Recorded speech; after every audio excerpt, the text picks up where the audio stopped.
You know what? We are going to try this again. I'm not ready to go to sleep yet, and I have some knowledge. I need to unload. Talking to you guys helps me unload, and it's actually quite therapeutic. Sharing thoughts with like-minded people. So yeah, I'm back. I'm back. I'm not going to sleep yet. I still got some energy in me. It's tough to go to sleep before 4 a.m. My sleep schedule's out of whack. Halvin Wolf, what's up, man? How you's doing? How you's doing, man? Oh, it was a long shooting day today. Very long. Editing was a lot shorter this time. I was happy about that, but how about you, man? How you doing? How's Halvin Wolf doing? Wait a few minutes for some people to tune in. Hopefully this time around there's a different thumbnail, slightly a different title. Hopefully people will tune in. It's a Thursday or Friday, actually. Oh, maybe that's why people are probably out partying in different countries and not tuning in. Everybody else in LA is probably asleep. Whew. But no one's tuning in. We'll give it a few minutes and we'll see what happens. Hopefully, we got over 20 people at a time watching yesterday, which was pretty good. And then almost 300 people watched the live stream. So that was pretty cool. I thought that was pretty neat. Yesterday's live stream actually did very well. Today, Friday, 1:30 a.m. is probably not the best time for a live stream, but we shall see. Prinyang, hi buddy. I hope I pronounced your name right. Hey, what's up, man? How you doing? What country are you in? Are you in India? What time is it in India right now?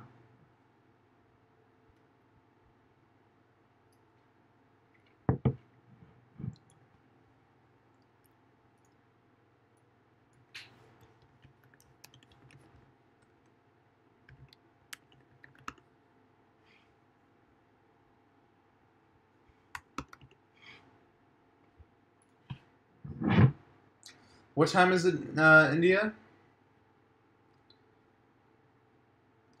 India surprisingly has... It's 2 p.m. Very nice. India honestly has a lot of filmmaking companies now. There's one called Cam Gear. They sent me a dual dampening vest for Steadicams. It was very good quality. I was very surprised. I had no idea that India was producing a bunch of film equipment. I know that Flycam is Indian, and my experiences with Flycam weren't that great, but I know that they stepped up their quality. I think they moved to, now they're an Indian company based in Canada. So they made quite the transformation. Yeah, they made quite the transformation. So Flycam did something pretty important. They knew that a lot of people were complaining about some of their manufacturing. Not that India has bad manufacturing, it's just the management probably was not up to par. And it looks like they completely redone the management there. Roz, what's up, man? How you doing? I have a buddy named Roz, by the way. Michael Baring is asking, which drone do I use? I use the DJI Mavic Pro. I sold my Inspire 1 and I sold my Phantom 4. What drone do you use? What's your favorite drone? What's your favorite drone and why? My Mavic Pro is my favorite because of how small it is and how easy it is to fly. I don't think any other drone would be suitable for me. The only thing I would expect for the next version of the Mavic is a better camera. So I would love to have the Phantom 4 Pro camera on the Mavic. That's my dream. And I'm sure they'll find a way to fit that larger sensor inside of the next model of the Mavic. That would be so cool. Now India is getting a manufacturer hub. Ooh, that's cool. India's stepping up. China was dominating the market. Now India is going to start taking some control. Um, I'm surprised all these companies are competing with America now when it comes down to filmmaking equipment. China started producing some exceptional equipment, uh, like exceptional, like DJI's equipment is phenomenal. Kane TV, Tech, it's fantastic. Like the the competition is nuts. Like for filmmaking especially, like it's very competitive. Oh, excuse me, my first yawn of the night. But I'll be up for another 20 minutes talking to you guys until 2 a.m. I think that's a good time to talk until. Pretty Yank is saying, thinking to buy Mavic Pro this weekend after watching video of yours, bro. Thank you. You're welcome, man. Which video of the Mavic Pro did you watch? I'm curious. And if you can, to help support the channel, use one of my links in the description boxes of my videos. I link to where you can buy the Mavic. It doesn't up the price or anything. It's just a regular link, regular price for the Mavic. It helps support my channel. So if you click that link and buy the Mavic via that link, it helps support the channel. So if you could do that, that would be awesome. That would be fantastic. I'll give you a shout out. I'll help you market your channel and stuff like that. So if you do that, that would be fantastic.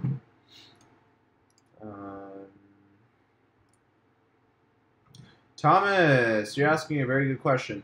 Hi, Phantom 4 Advanced or Phantom 4 Pro? Is saving $100 worth lacking extra sensors in your opinion? Well, the Phantom 4 Pro is not only about the obstacle avoidance sensors. The Phantom 4 Pro... Oh, excuse me, you said Phantom 4 Advanced. It depends how experienced of a flyer you are. If you're an experienced flyer, then you don't need those extra sensors. But it's only $100. You might as well, to be honest. You might as well. You never know. You might be in a very narrow area, a very narrow room, or something like that, where you do need those sensors working.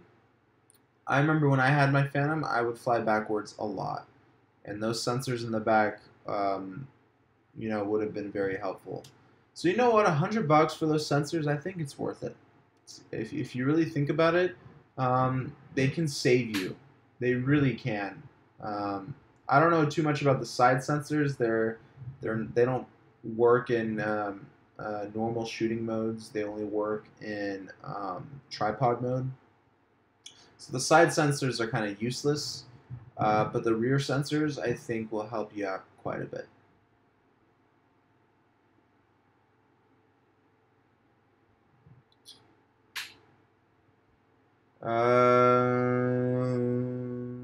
All of your... Oh, you were watching all of my Mavic Pro videos. Well, thank you, Prinyank. I appreciate it.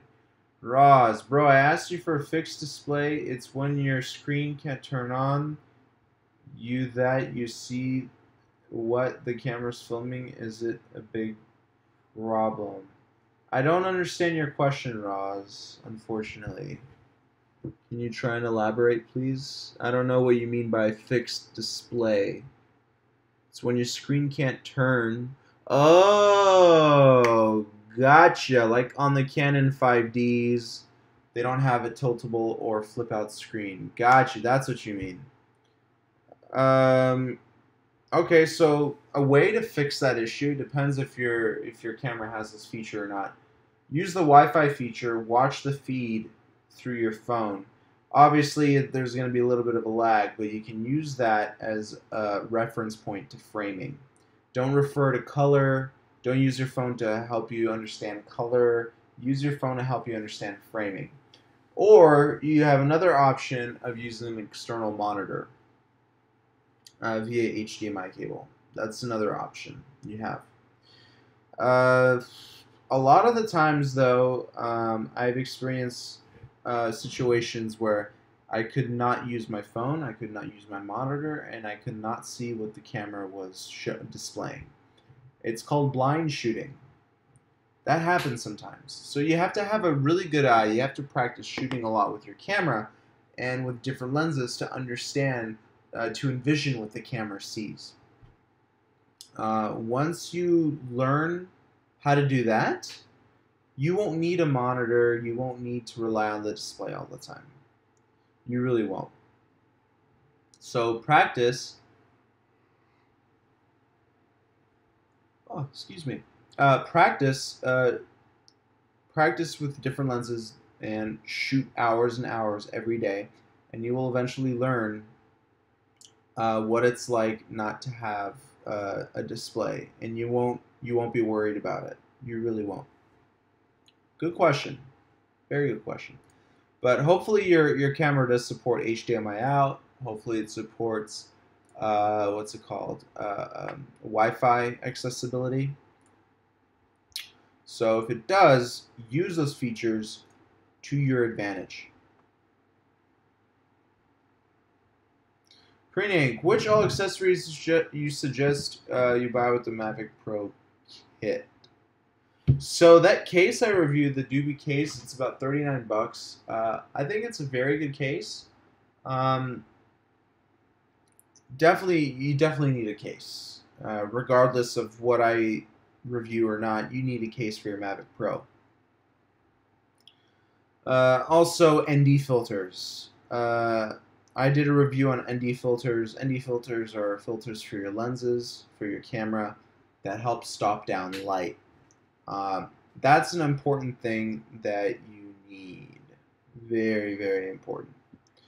What about katana? What is katana? Explain to me what katana is. I don't know all these names. Excuse me. Wow, I don't know why I'm yawning so much. I'm not that tired, to be honest. I know that katana is a sword, isn't it? I have no idea what katana is, though.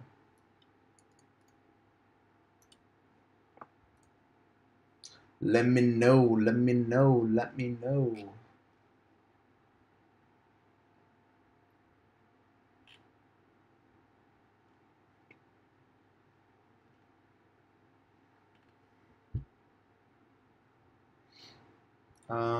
What else?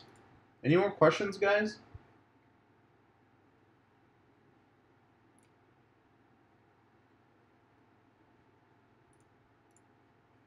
So tomorrow morning, or this morning, I will be releasing a new video about the Jewin crane and putting it together, installing it, mounting it on to a tripod. And those two film tools are incredible together. You'll see some example footage. When it comes out. Albert Weiss, hi, do you use a vest with your glide cam? So I just recently, I think it was about 2 months ago, I reviewed a vest system for my glide cam. For my projects, I don't really need a vest because I set down I have an option to set down my glide cam every couple minutes. I don't need to shoot continuously with my glide cam. However, if you're a wedding cinematographer, you definitely need a vest because you'll probably be shooting for at least half an hour at a time, at least. So you need a vest. You need something that will support you so you don't get tired.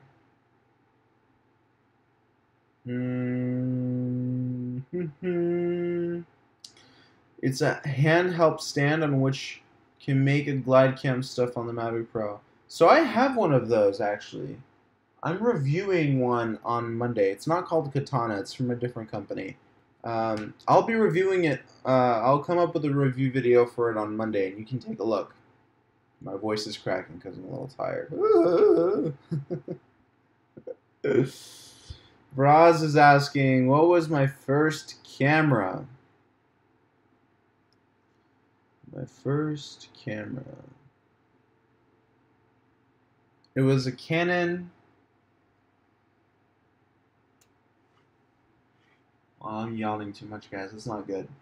My first camera was a Canon Vixia. Little Canon camcorder. Canon camcorder. Yeah. That was my first uh, camera. Stephen Marcall says, hello. Hello, Stephen. Today's live stream is a lot smaller actually, about a quarter of the size as it was yesterday. I guess because it's Friday and, people are either sleeping, or out partying or doing something. So, Stephen Marcall is asking, what movie from your past got you into film? That's a very good question. I wouldn't say a movie got me into film because I don't, I what got me into film? That is such a good question. It's not a film that got me into film. It was me just looking at different cameras and then just me being interested in technology. I didn't realize that so much technology was involved in filmmaking. I really didn't until I started researching filmmaking and all the different tools that people use, different lenses, different cameras, lights, mics, gimbals, steady cams. Like I had no idea so much was involved in filmmaking. And when I found out that so much more was involved, I fell in love with it, and I really felt passionate about filmmaking.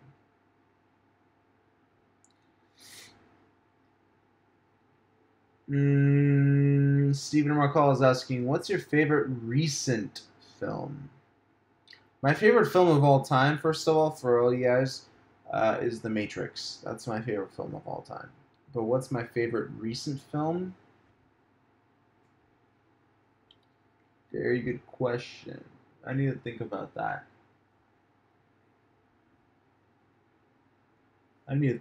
Guys.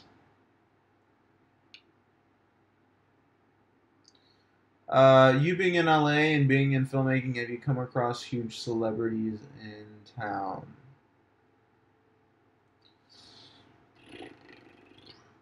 Huge celebrities to me is like Johnny Depp and Jim Carrey and all that stuff. All those people. I haven't come across any of those people. However, I've come across internet stars. Jake Paul, Logan Paul, I've worked with them. Laura Clary, worked with her. Rebecca Black, worked with her. Like, these are all internet people, internet stars. I haven't really worked with. I've worked with Patty Stanger. I don't know if you know who that is, but she has her own TV show on Bravo Network called The Millionaire Matchmaker. I've worked with her. Um, oh, I've worked with Vern Troyer. He's one of my clients. He plays Mini-Me in Austin Powers. Yeah, I worked with Vern Troyer. Yeah, I worked with him for over a year.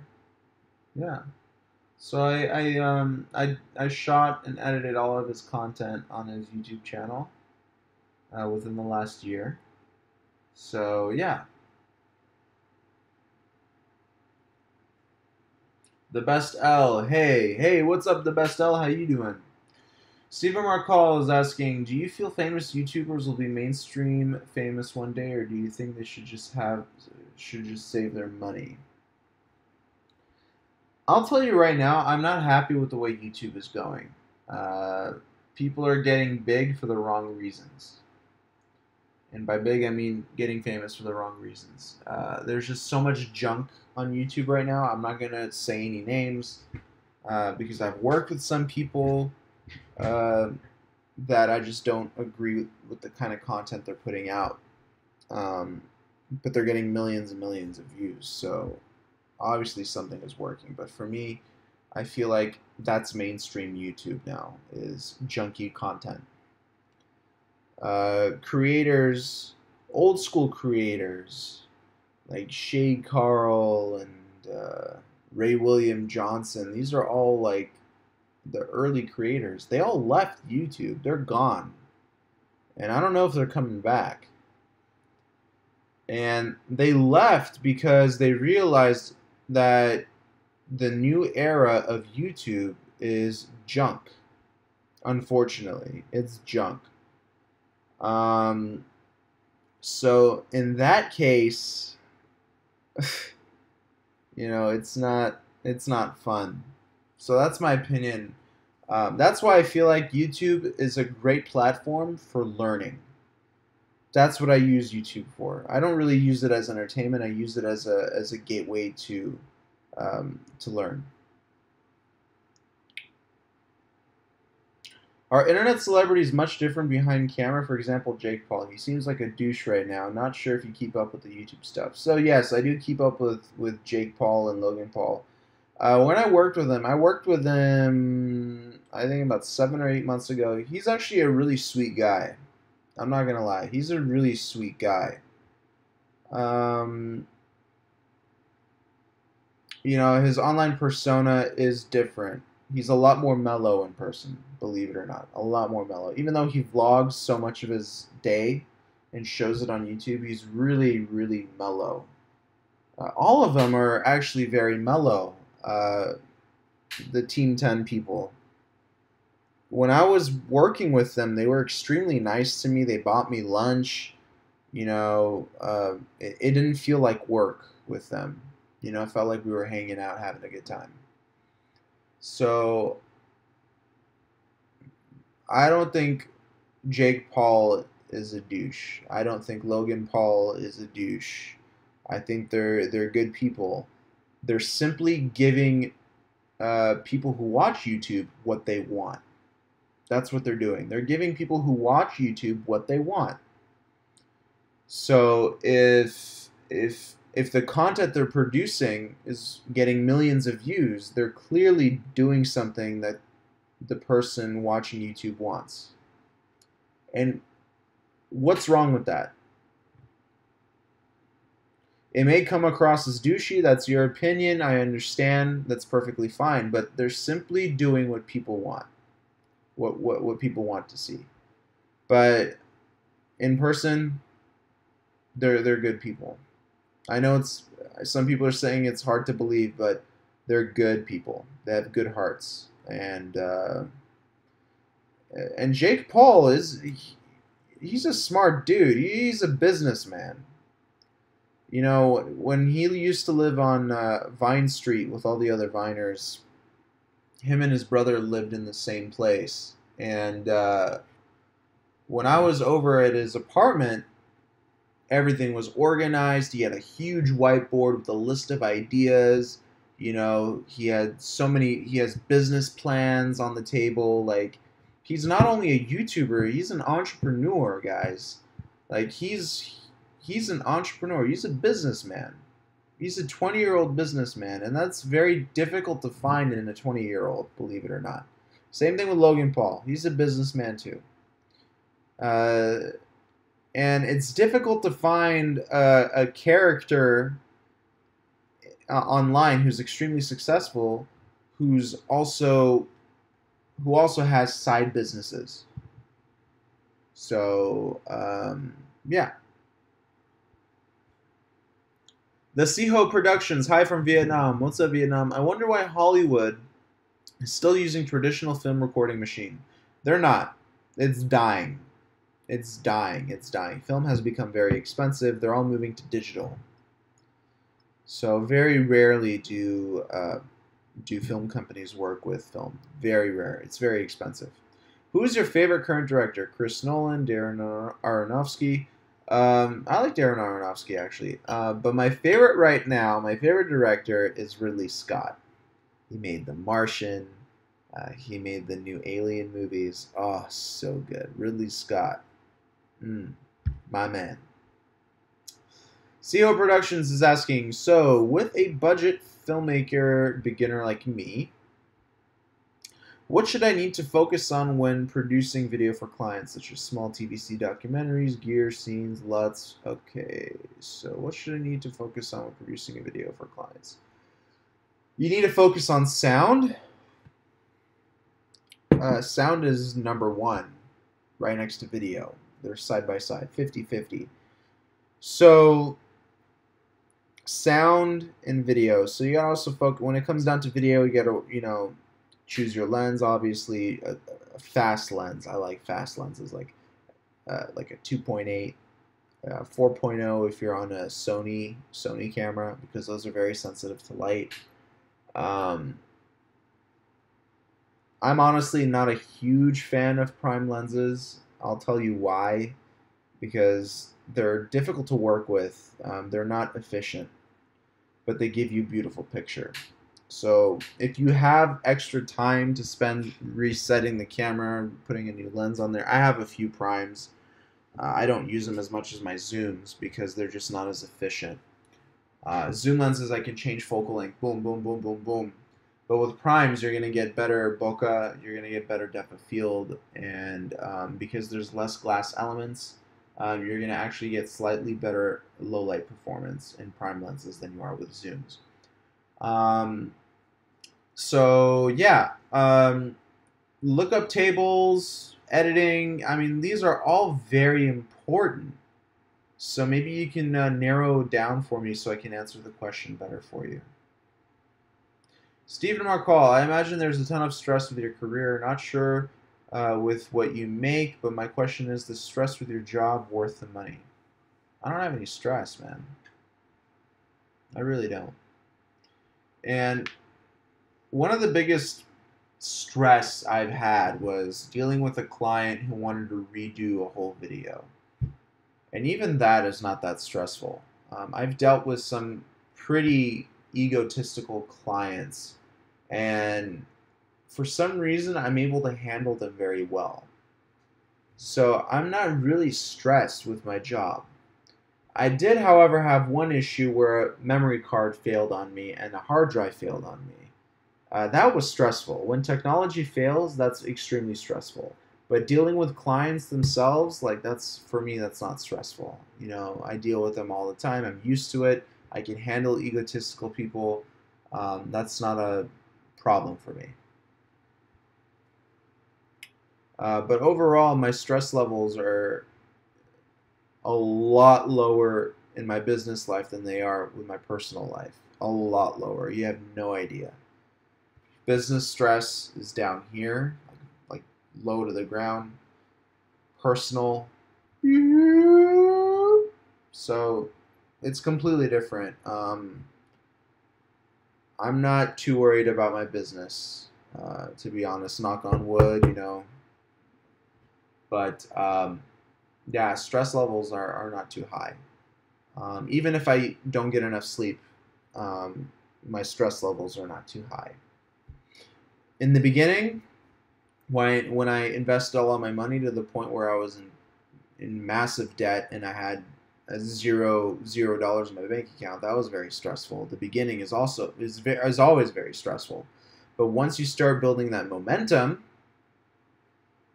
boom, the stress just melts away. So yeah. Roz, what is your most important thing that you're looking for when buying a new camera? Low light performance, autofocus, features. Those are the three main things. And when I say features, I mean like how long is the battery life? Does it have Wi-Fi capability? Does it have in-body stabilization? That type of stuff. Hey, is it okay to shoot at higher shutter speeds for photos? Does it degrade the quality at all? No, it doesn't. Higher shutter speeds are actually very good to shoot at if you're trying to shoot something like sports or like waterfall or something like that, and you want to capture every drop. High shutter speeds do capture fast-moving subjects very well. They really do. So it doesn't necessarily do anything with your quality. But increasing your shutter speed to a point where it's just so ridiculous can actually make things disappear. Fast-moving subjects disappear. So you want to be careful. You want to find that sweet spot with the shutter speed. Shutter speed can also lead to light flickering because some lights, like this fluorescent light I have right here, I'm sure that if I set my camera to 1/1000th shutter speed, it would see some massive flickering out of this light. So it all has to do with the, you know, with the area you're in, the lights you're using. Usually, film lights are flicker free, so you don't have to worry about that. But I actually have some cheap lights in my garage, some soft boxes that I bought when I first started. I still use them actually; they're good. but they're fluorescent softboxes, so I can't shoot at a high shutter speed with them. Otherwise, we're going to see some flickering. Now, I upgraded to professional LED Fresnel lights, and they don't flicker. 96 plus rendering index, CRI rating, color rendering index. So they're pretty accurate to the color of the sun. So I'm upgrading. I'm getting more lights in September, hopefully. That's my next thing. I'm gonna get some more LED. I'm gonna get some LED panels, and yeah, I want to expand my lights. Yeah. So I hope that answered your question, Alex Ochoa. Stephen Markall, what do you enjoy outside of film? Do you enjoy sports or have any other side hobbies, or is film your life? I definitely have some other side hobbies. I love to act. I love to go to the gym. I like to work out. I love to hike. I love to travel. And I'm not really a bar goer. All my friends are bar goers. And for me, I'm just bored when I'm at the bar because I feel like I could be doing something more productive, like filming a video for YouTube or something. Bars aren't really my thing. If it's something like adventurous, like hiking, for example, boom, I'll do it. Stephen Markall, do you enjoy documentaries? Can you name some of your recommendations if you do? On that subject, have you seen 30 for 30 documentaries from ESPN, including OJ Made in America? I haven't seen that documentary, but yes, I do enjoy documentaries. One of my favorite documentaries is Super Size Me, and I don't know why, but documentaries about food always. I love food. Like, I'm very passionate about food, even though I'm not the best cook, but I love food. So any documentary about food, I will watch. So Super Size Me was a great documentary, and another documentary about food was called Food Inc. It's on Netflix. Very good documentary. It just shows you where your food comes from, and it enlightens you on making healthier decisions when you buy your food. Alex Ochoa is asking, shooting in daylight with a 2.8 aperture and a shutter speed of 600 plus, does it do the effect that you're talking about? If you're shooting in outside, the sun will never flicker. So you can shoot at 600 plus. Today I shot a video at 1/1000th shutter speed. So don't worry about that. However, if you're shooting subjects that are moving fast, you might want to limit your shutter speed so things don't just disappear from your shot, because that happens. But no, flickering does not happen at high shutter speeds when shooting outside, so don't worry about that. Only when you're dealing with light, artificial light coming from TVs, lights, will you deal with flickering at that shutter speed, if they're not flicker-free lights. Thanks for the answer, by the way. You are welcome. Have you seen documentary Jiro Dreams of Sushi? I haven't. Where is it? Is it on Netflix? Everything's on Netflix now. Yeah. Send me the link or email it to me. I'd love to check it out. Sushi is one of my... I love sushi. My dream is to hire my own personal sushi chef. So I could wake up in the morning, eat sushi, lunch, sushi, dinner, sushi, bed. I gotta be careful about mercury poisoning though. But sushi is like, sushi and pizza, those are the two things that I will never stop eating. I can't. That's why I can't go vegan, because sushi and pizza exist. I just won't. That's my theory about some vegans, is that they're vegan because they haven't had the best pizza. If vegans tried the best pizza in the world, they would not be vegan. I'm telling you, because of that taste of like Italian pizza. I've been to Italy and I've had authentic Italian pizza. Whoa. Whoa, it was good. Let's see if there are any more questions.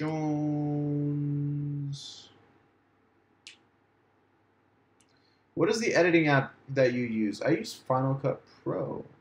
Stephen Marcall, do you like sports? I like boxing. I like boxing a lot. I was never really a big fan of team sports, but boxing I love, UFC I love. Um, those types of sports I like. Did I go to? Oh, sorry. RGU is asking, what would you say is a good aperture for film or cinematic look? I know a higher aperture gives you a better bokeh or bokeh, but I haven't really gotten an answer for it. Honestly, I have a 50 millimeter lens that shoots at 1.8.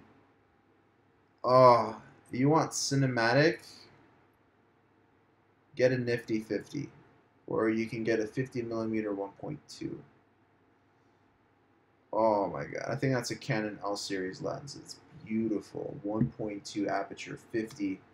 That's like if you want a mid-range lens and you want to shoot a close-up with that lens. Could you imagine? It's beautiful. It's absolutely gorgeous.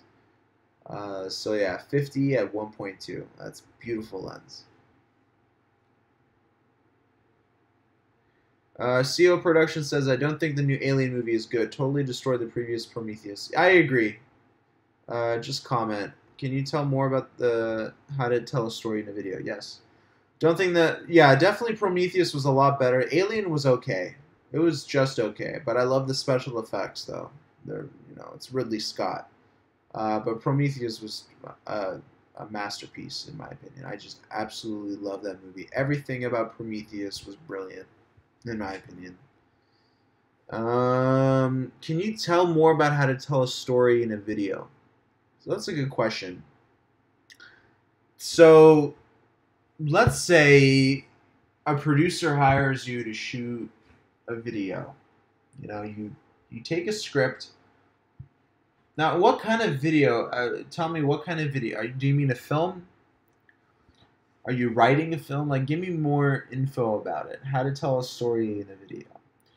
The best way to answer that question is I need you to read the script and try to decode that script and transform it into digital. So I'm supposed to be able to read that script on the screen through your images. So you're supposed to convert words into images. You see what I'm saying? Use the power of metaphors, all that other good stuff, and put it into imaging. Put it on the screen. That's what a lot of filmmakers today are lacking. They don't know how to convert words into film. Unfortunately, only a specific few of directors and writers can do that. Stephen Marcall is asking, McGregor or Mayweather? Mayweather's going to win. That's an easy one.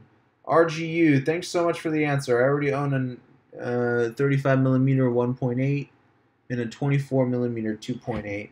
Also, thank you for the GlideCam set of video. Helped me heaps. You're welcome, my friend. Nikkor, I haven't heard of that lens in a long time. I'm glad you're using that. 35 1.8 is pretty good.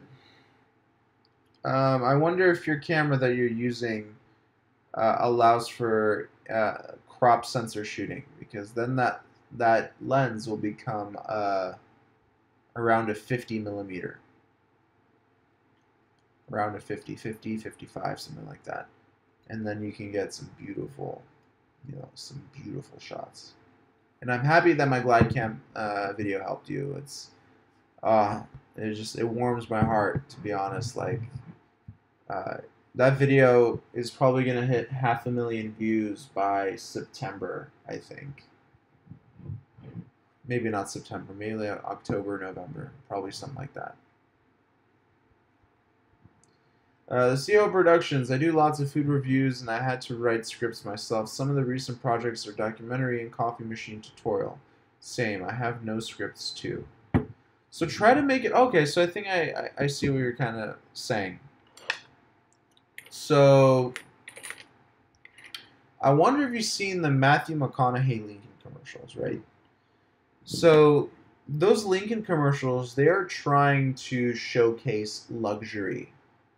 And what they do, they give Matthew McConaughey these interesting lines, and while he's getting dressed, you put on this badass suit, you know, he's in a cool house. Like that's kind of telling a story. Like this guy is like well educated, you know, he's wealthy, he's going out for the night. Like in 30 seconds, they're able to tell somewhat of a small story of what's happening. So it's pretty cool.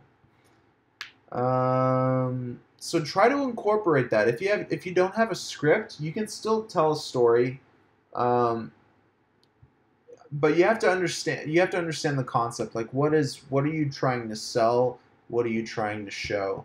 And once you understand that question, once you get the answer to that question, you'll be able to figure that out. Next question. Do lens stabilizers help get good stable footage? So lens stable, yeah, of course they do. But they only do so much. They don't do as well as like gimbals or anything like that, but do they do some good things. They definitely do. Albert Weiss is asking, why are you using Sony cameras? I'm using Sony cameras because they're small and very powerful. Their low light capabilities are unreal. Unreal. Low light capability. It's just, oof, wow. It's fantastic. So I'm using Sony for that reason. And they're coming out with some new lenses, and Canon was just not upgrading their stuff to 4K, and their features the Canon cameras were lacking in features greatly. So I unfortunately gave up on Canon and switched over to Sony and Panasonic because they have all the features that I've wanted in a camera. How many subs for a YouTuber before they go to be a YouTube full time? How many subs would it take to truly make 50K a year? So it's not based on subs, believe it or not. A person can have 10,000 subscribers but get 10 million views a month. Maybe not 10,000 subscribers, maybe a little bit more, but it's all about the views. It's never really about the subscribers. You make money based on views. Stephen Marcall, congrats on the 18K subs, by the way. That's pretty damn good, and thank you for the live Q&A and answering everything. Really appreciate it. Yeah, man. I'm trying to do these Q&As as much as I can, and I appreciate your support for the 18,000 subs. Let's go up to 20, guys. Let's do it. Let's go to 20, and then we're going to hit 50, and then the next one will be 75, and then 100. So those are my milestones I want to hit. 100,000 subscribers. Oh, that sounds so good. And then I would get that YouTube plaque, put it on my wall. Oh, I will be a happy man when that happens. And with your help, guys, 100,000 subs, I will be so happy. So happy.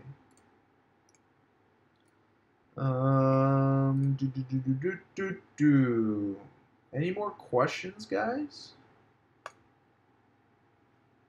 Sure you have more questions for me.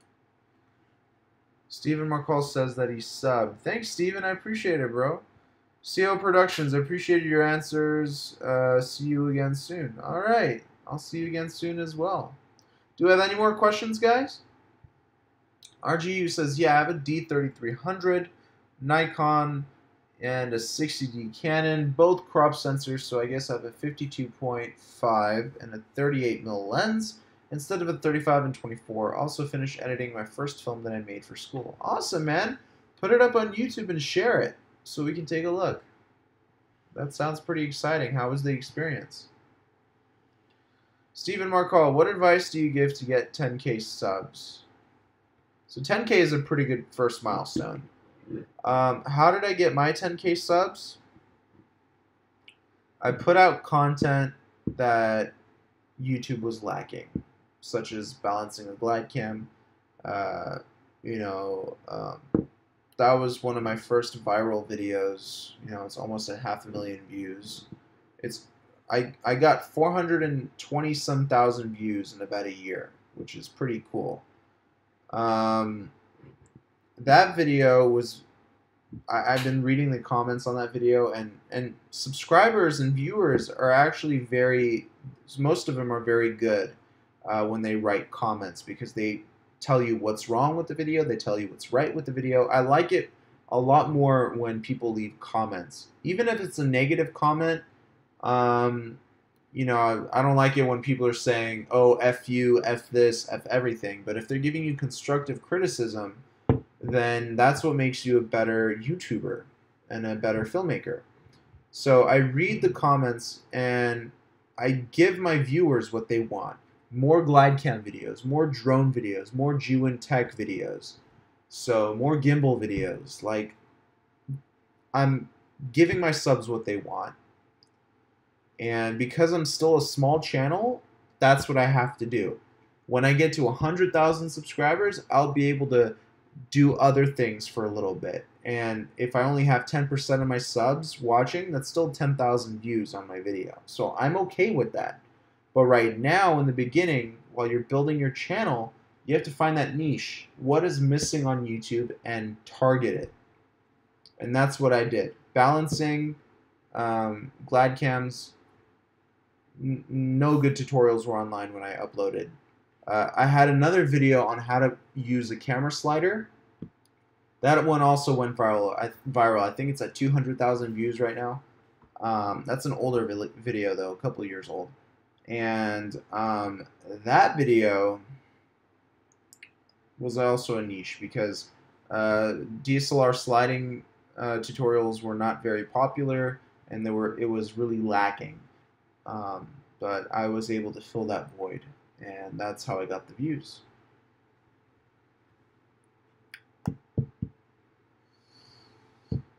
Next question. So I hope, Steven, I answered your question with the 10K subs. Find your niche and target it, and hit it hard.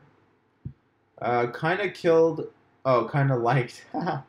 RGU says, kind of like the 60D more than D3300. Okay, cool. I never had either of those cameras, but I had a Canon 5D Mark II, and that was my favorite camera ever. I would have still had it today. I feel so bad that I sold it. RGU, it was pretty fun, but planning out my shots were a headache. I just lacked the creativity to compose my shots well, and towards the end I kind of got lazy. Don't think that you're not creative. Your creativity is there, you just have to find it. So maybe you just weren't in the mood, in my opinion. Because that happens to me too. Sometimes I want to shoot with a client, and I'm just like dragging and dragging and dragging. I just, sometimes you're just not in the mood. And that happens. That happens to screenwriters, directors, it's artistic block. And that happens to the best of us. So it's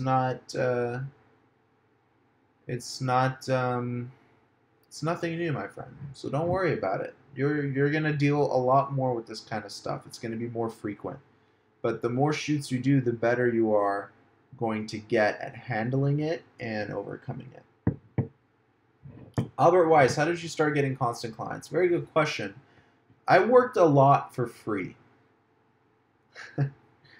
And a lot of people don't believe me. A lot of people don't understand this technique. It's my little secret I developed. And if you talk to any other filmmaker that's doing something similar to me, they will tell you something similar. They worked a lot for free. This is how you build a reputation. But you don't work for free for anybody.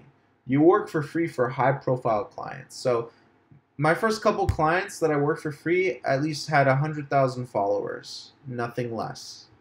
And then I bumped it up to clients with 1 million followers, then 2 million, 3 million, 5 million. So don't work for free for anybody. They have to have a following. The reason for that is that then they start bringing up your name to those followers. And then those followers then follow you. So it all has to do with word of mouth. It's a word of mouth marketing technique. Okay, it's a strategy, business strategy. So you work for free just for the beginning. Start building a momentum about how good you are. You know, start spreading the word about your business, and you will start building up clients. So that's how it works. RGU says that his shoot was pretty fun. Oh, we already answered that. Okay. Stephen Marcall is asking, did you grow up in LA or did you move there? Where you're at, is it truly expensive to live in LA? Is it truly expensive? It is expensive, but not as expensive as San Francisco. My brother lives in San Francisco, and it's tough to pay for rent over there. It's very expensive. But LA is also pretty expensive. I mean, for a one bedroom, it's like $1,200 for a decent apartment. $1,200 without utilities. Actually, no. That's actually being generous there. For like a whatever apartment, something that you're not really proud of is about $1,200. Like 700 square feet, something like that. And those apartments are very old. New apartments are going for probably $1,700 a month. You're lucky if you find something with 2 bedrooms for that price. Stephen Marcall, can you make decent money on YouTube, or is it really so competitive where it's rare? Not sure if people can make a living off of 10K subscribers and a decent view ratio. If you're doing 1 million views a day, not even 1 million, if you're doing 100,000 views a day, that converts to about around $150. $150 for 100,000 views, something like that.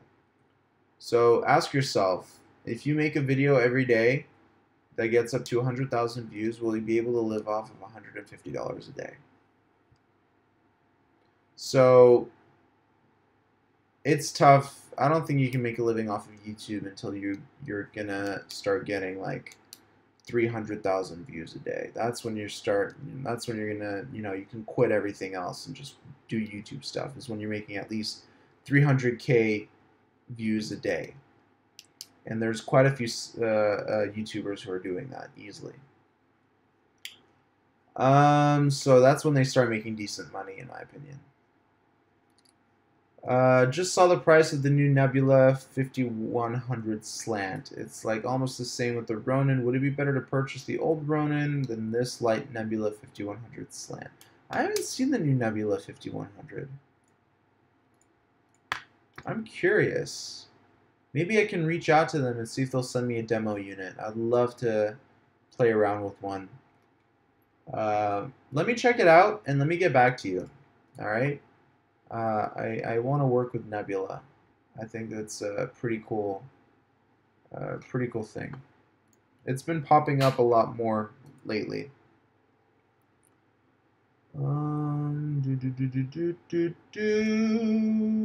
Next question. Stephen Marcall is asking, I'm assuming you're a YouTube partner. Yes, I am. So based off your knowledge, how much money could you make off of a video that gets 1 million views per month?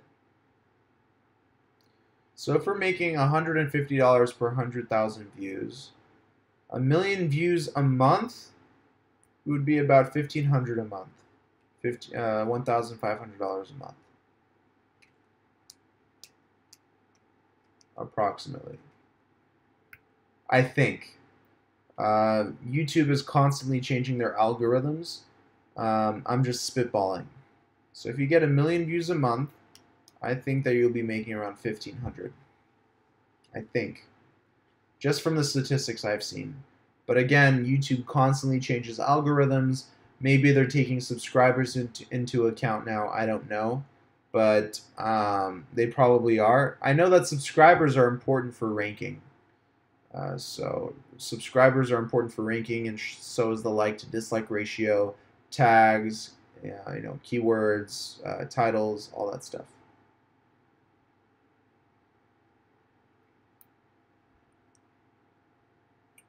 Do not mix up for free with for nothing. You'll build up your knowledge. Exactly, Dennis. You hit it right on the nail. It seems better than the Jew and Crane, but the price is so high. I have the Jew and Crane, and I love it. Let me take a look at this Nebula. I also have the King TV Argo, which is slightly better than the DJI Ronin M. Nebula 5100. Gotta take a look at that.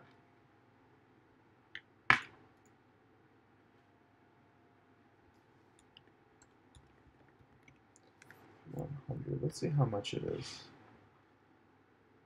Ooh, it's $1,000. Oh no, it's $859 on B&H.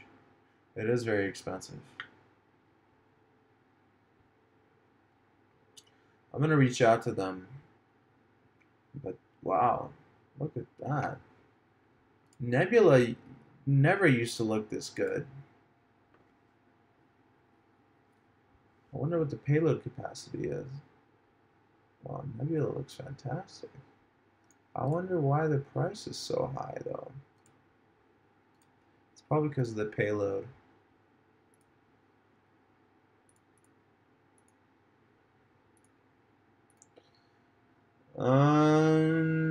Did you know that there's a camera that you can choose the focus after taking a photo? I did not know that. Which camera does it? Can you let me know? Let's see what the payload capacity is. This is interesting. Nebula. It doesn't have as near as many as it doesn't have like the same There's no specs on the B&H photo website, which is weird. I'm interested. I like this gimbal.